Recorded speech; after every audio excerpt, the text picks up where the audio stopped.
रेगिस्तानी धूल से लिपटा हुआ वो पुराना गांव सूरज की तल्ख शुआओं में नहाया हुआ था।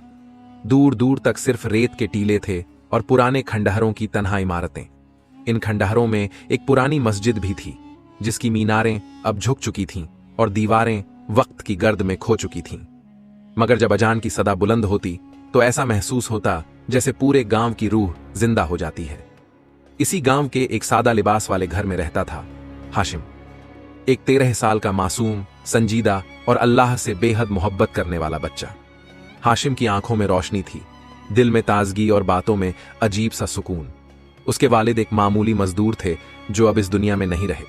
उसकी वालिदा बीबी सलीमा सिलाई करके घर चलाती थीं, मगर फाकों का यह आलम था कि अक्सर शाम तक चूल्हा ठंडा ही रहता।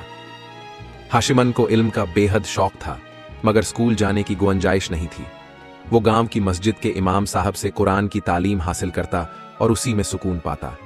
हर रात जब लोग नींद की आगोश में होते, हाशिम आसमान की जानिब देखता और दुआ करता, या रब्बी, मुझे ऐसा बना दे जो लोगों के लिए रहमत हो, मगर मेरे दिल का दर्द सिर्फ तुझसे कहूं। एक रोज गांव में ऐलान हुआ कि पास के शहर में एक बड़ा जलसा होने जा रहा है, जिसमें बुजुर्ग आलिम दीन की नसीहत करेंगे। हाशिम का दिल मचल उठा। वो भी जाना चाहता था, मगर मां ने फिक्र से कहा, बेटा, रास्ता जंगल से होकर जाता है और तू अकेला है। मगर हाशिम का यकीन अल्लाह पर मजबूत था। उसने मां का हाथ थामा और बोला, अम्मी, अल्लाह मेरे साथ है। मैं उसका मेहमान हूं, वो मेरा मेजबान होगा। अगले ही दिन सुबह की नमाज के बाद हाशिम ने चंद सूखे टुकड़े और पानी की मशक उठाई और रवाना हो गया। सूरज सर पे आया तो जंगल के साएदार दरख्तों में दाखिल हुआ, पर यह जंगल ऐसा ना था जैसा उसने सुना था। यह जंगल खामोश था, मगर उसकी खामोशी में खौफ छुपा था। चलते चलते शाम हो गई। सूरज की सुर्खी अब स्याही में तब्दील हो रही थी। हवा ठंडी और भारी लगने लगी। हाशिम ने जाना कि वो रास्ता भटक गया है। सामने सिर्फ दरख्तों की कतारें थीं और उनके पीछे अंधेरा। दिल में डर समा गया, मगर जबान पर अल्लाह का जिक्र था। या अल्लाह, तन्हा हूं मगर तेरे हवाले हूं। उसने मश्क से चंद घूंट पानी पिया, एक पत्थर के सहारे बैठा और अपने रुमाल को जमीन पर बिछाकर सजदा किया। या रब्बी, मैं भटक गया हूं, मगर तू हर राही का रहनुमा है, मेरी रहनुमाई फरमा। अचानक सन्नाटे को चीरती हुई एक धीमी सी सदा आई, जैसे किसी ने पुकारा हो, हाशिम, हाशिम, डर मत, मेरी बात सुन। हाशिम का दिल जोर से धड़क उठा। वो इधर उधर देखने लगा, मगर कोई नजर ना आया। ये आवाज न जानी पहचानी थी, न डरावनी, बल्कि उसमें एक सुकून, एक सच्चाई थी। कौन है?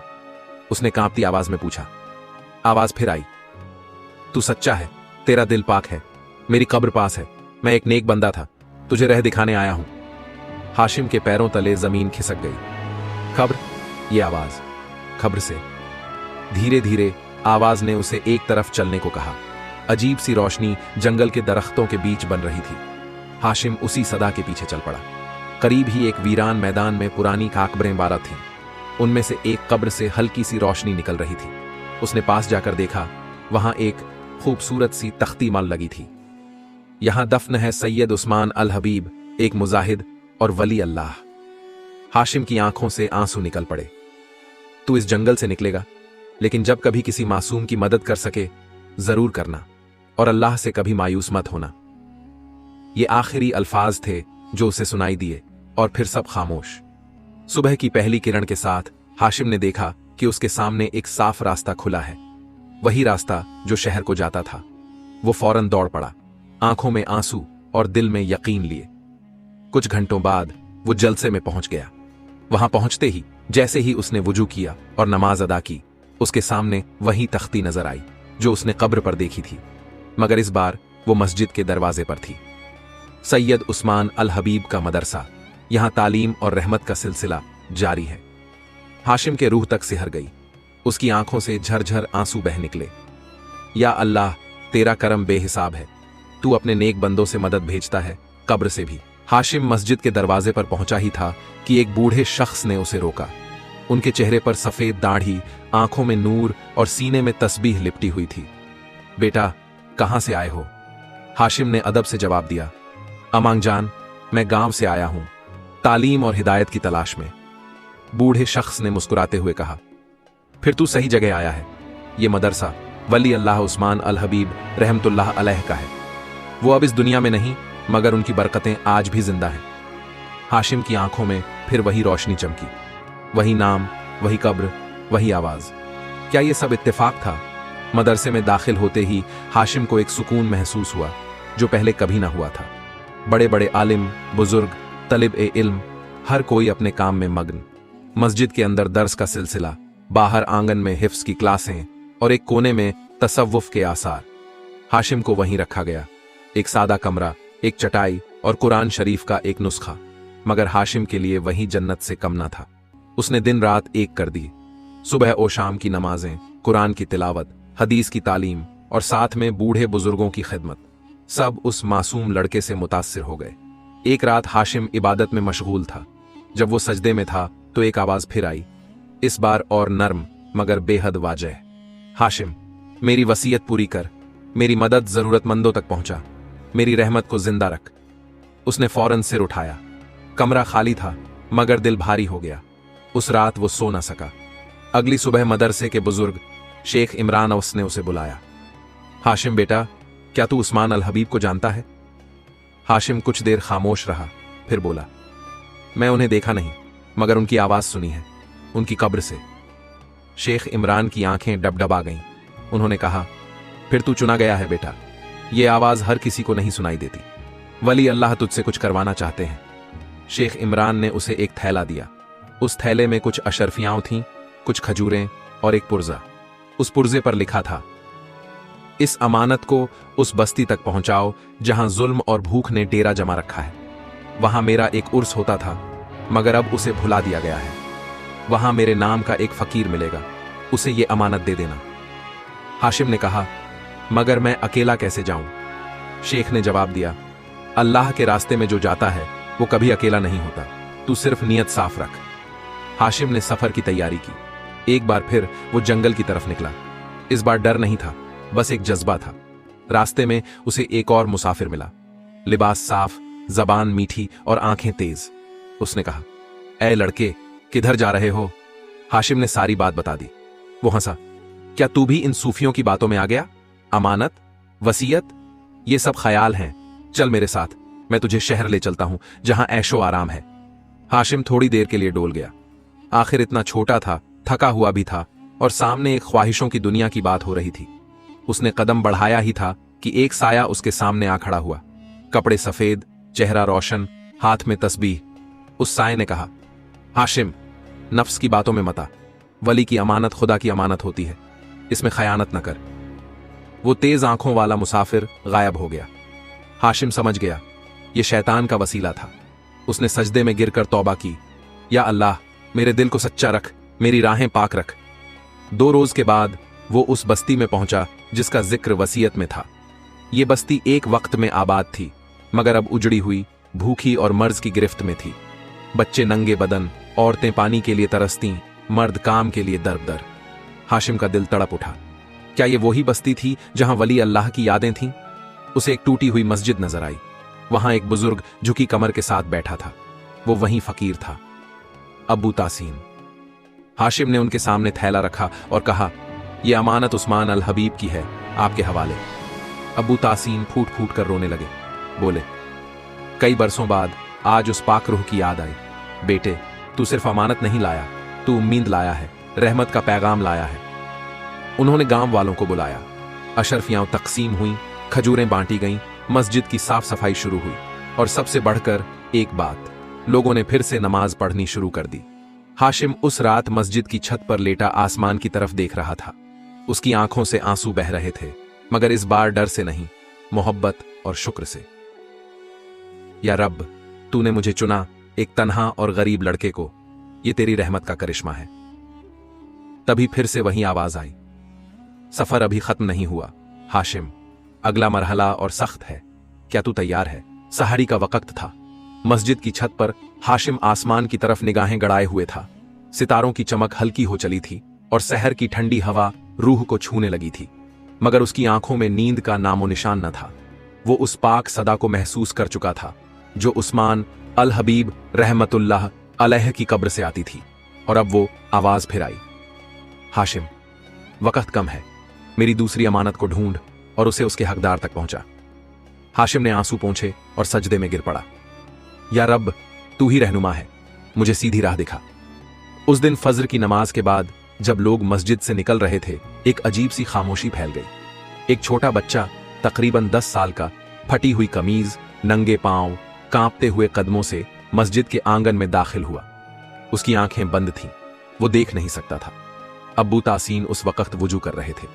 उन्होंने बच्चे को देखकर पुकारा, बेटा कहां से आ रहे हो? बच्चा रुका, उसकी सांसें तेज थीं। मैं वली के पास आया हूं, मैंने उन्हें ख्वाब में देखा। अब्बू तासीन ठिठक गए। हाशिम जो पास ही बैठा था तुरंत आगे आया।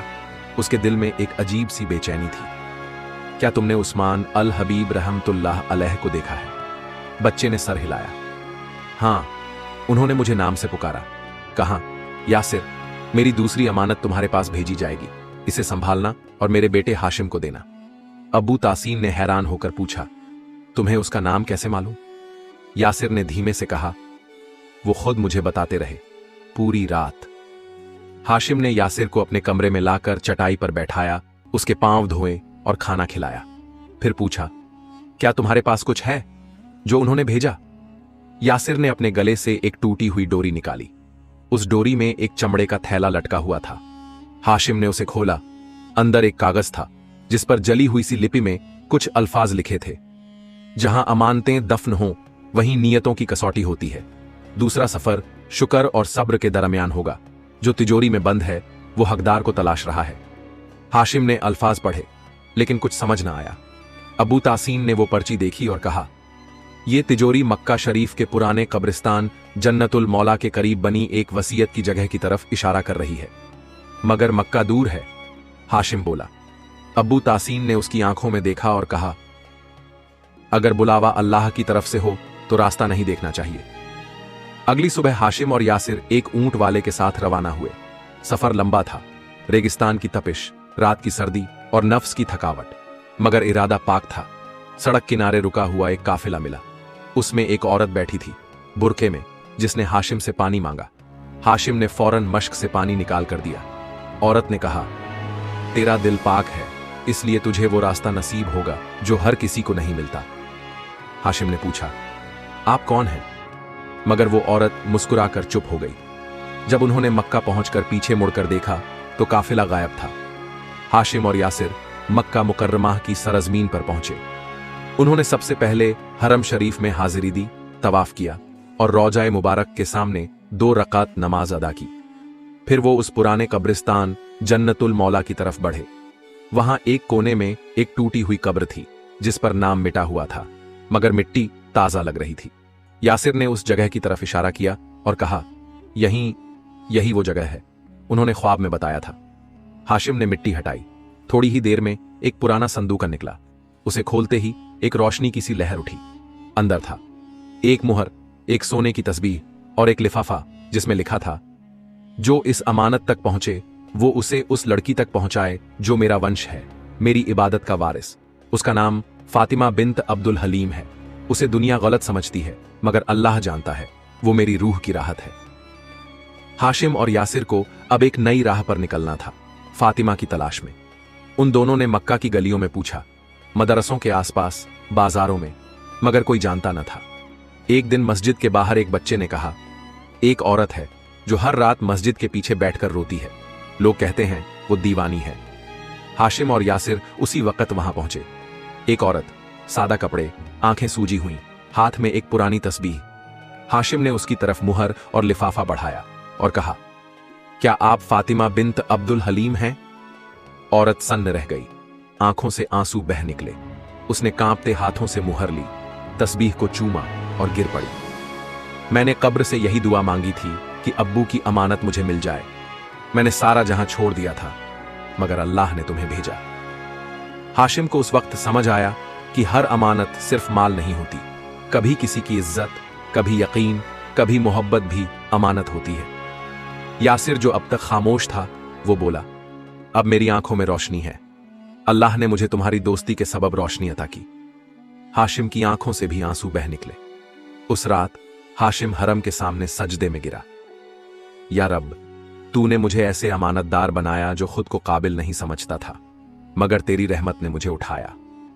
ऐ अल्लाह, अगर तूने मुझे कब्र से आवाज सुनाकर किसी मजलूम की मदद करने वाला बनाया, तो अब तू मुझे उस रूह की इज्जत और मोहब्बत का हक अदा करने वाला भी बना दे।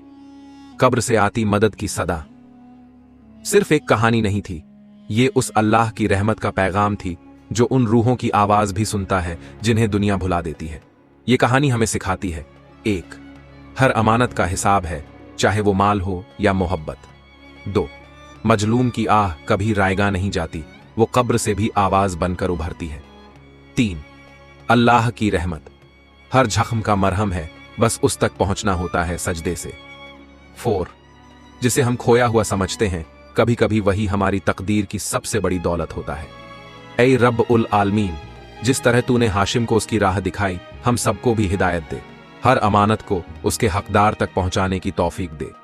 हमें उन मजलूमों की आवाज सुनने वाला बना जो तन्हा हैं, बेसहारा हैं और तेरे दर के सिवा किसी के नहीं। हमें ऐसा बना दे कि हमारी जिंदगी भी किसी के लिए कब्र से आती मदद की सदा बन जाए। आमीन या रब्बुल आलमीन। वीडियो को लाइक्स करें ताकि हमें और हौसला मिले। अपने दोस्तों और परिवार के साथ शेयर ऑन करें ताकि और लोग भी इस वाकया से सबक ले सकें। चैनल को सब्सक्राइब करें और बेल आइकॉन्स दबाएं ताकि आप हमारी नई कहानियों को मिस न करें। कमेंट में बताइए कि इस वाकया ने आपको क्या सबक दिया और अगली कहानी किस टॉपिक पर होनी चाहिए, कमेंट में जरूर बताइए। जल्दी मिलते हैं एक और नई इबरतनाक इस्लामिक कहानी के साथ। अल्लाह हाफिज।